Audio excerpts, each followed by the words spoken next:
Coucou les impulseurs, la relation toxique. Alors très vaste sujet pour aujourd'hui, pour répondre à la question de Sophie, qui était comment se défaire d'une relation toxique. J'ai envie d'aborder cet aspect sous l'angle de la relation toxique qui se joue dans la famille, dans le travail, dans les relations amicales, la relation qui est pesante. Je ne vais pas parler là aujourd'hui de la relation toxique, de l'ordre de la perversion narcissique, parce que c'est encore autre chose. J'ai envie de vous parler que la relation, finalement, j'ai envie de vous parler que, la phrase qui ne veut rien dire, la relation, c'est 1 plus 1 égale 3, la relation.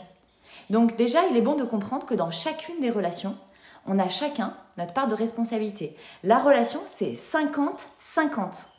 Donc dans toutes les relations, y compris dans la relation toxique, on a un rôle à jouer.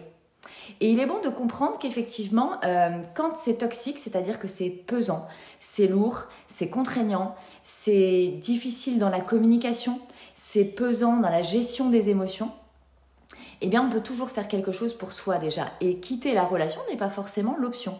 L'idée, c'est de prendre sa place de façon adulte et responsable. Et pour ça, j'ai envie d'aborder avec vous le triangle de Karpman, qui s'appelle aussi le triangle infernal de la relation. C'est que c'est un triangle. À chaque extrémité, vous trouvez le bourreau, le sauveur et la victime. Bourreau qui est aussi, on utilise aussi le mot persécuteur. Eh bien en fait, quand on n'est pas dans des relations alignées, on joue les 3 rôles. Quand bien même ça ne nous plaît pas forcément, on aime bien souvent se dire qu'on est soit sauveur, soit victime, et il est souvent difficile d'envisager qu'on puisse être persécuteur. Et pourtant si. Je vais essayer de vous l'expliquer comme ça en live. Ça reste des relations complexes à détricoter, et souvent on a besoin d'aide pour être factuel, prendre un petit peu de recul, de se faire aider aussi pour prendre du recul, et de voir qu'est-ce qui se joue vraiment pour nous, qu'est-ce qui se joue pour l'autre, et qu'est-ce qui se joue dans la relation.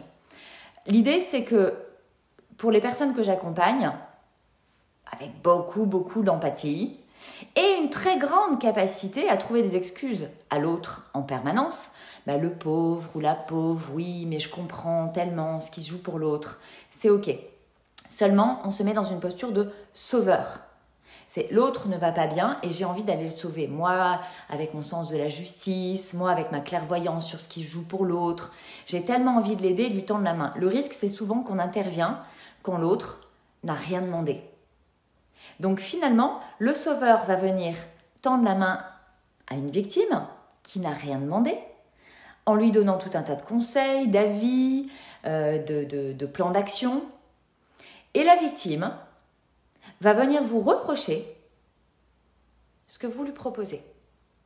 Et c'est là où les rôles commencent à glisser. C'est-à-dire que la victime vous fait passer en mode persécuteur et vous devenez finalement aussi victime d'injustice. Parce que vous avez voulu aider et vous vous retrouvez dans une posture où on vous dit que c'est de la violence. Pour vous, c'est pas ok du tout. Donc vous devenez victime. Et dès lors que vous devenez victime, l'autre va vouloir venir vous sauver. Et c'est un triangle qui tourne sans fin. C'est pour ça qu'il s'appelle le triangle infernal de la relation toxique. Parce qu'en fait, vous jouez les 3 rôles en permanence dans cette relation qui n'est pas saine. Vous jouez et l'autre joue également ses rôles. Le deal pour effectivement sortir de ce jeu psychologique, c'est d'avoir une posture adulte. La posture adulte, elle se veut factuelle. C'est-à-dire quand on est dans la communication à l'autre, on n'est pas dans le jugement, la critique, le reproche, le conseil, etc. On donne les faits de façon factuelle, c'est-à-dire sans affect, sans émotion. C'est un sujet vaste et complexe, mais si ça vous questionne, si c'est quelque chose qui se produit souvent chez vous, parce qu'il y a des profils où quand on n'est pas aligné soi avec soi, on attire beaucoup de relations pesantes parce qu'on a du mal à trouver sa place. On donne beaucoup pour être aimé. Au final, ça nous retombe dessus. Et c'est souvent dans les profils que j'accompagne quelque chose qui est extrêmement pesant parce que ça se joue à la fois dans la famille, dans les liens d'amitié et aussi dans la relation avec les collaborateurs et avec la hiérarchie. Donc si vous êtes dans ce genre de jeu psychologique, que c'est devenu pesant, que vous ne savez plus comment être dans la relation à l'autre et que vous êtes probablement peut-être aussi en train de vous perdre vous-même à force d'essayer plein de choses qui ne fonctionnent pas, je vous invite à venir me retrouver en séance découverte juste pour qu'on puisse ensemble détricoter ce qui se joue pour vous dans la relation toxique. J'espère que ce petit commentaire vous aura aidé. Il me reste à vous souhaiter une merveilleuse journée. Et non, je ne pars pas faire un footing. Aujourd'hui, c'est ma journée yoga. C'est le vendredi, la journée où je prends aussi soin de moi. Et là, je file d'abord en réunion avec mes collaboratrices pour voir comment on a envie de communiquer avec vous dans les semaines à venir. Je vous souhaite une magnifique journée et je vous dis à très vite.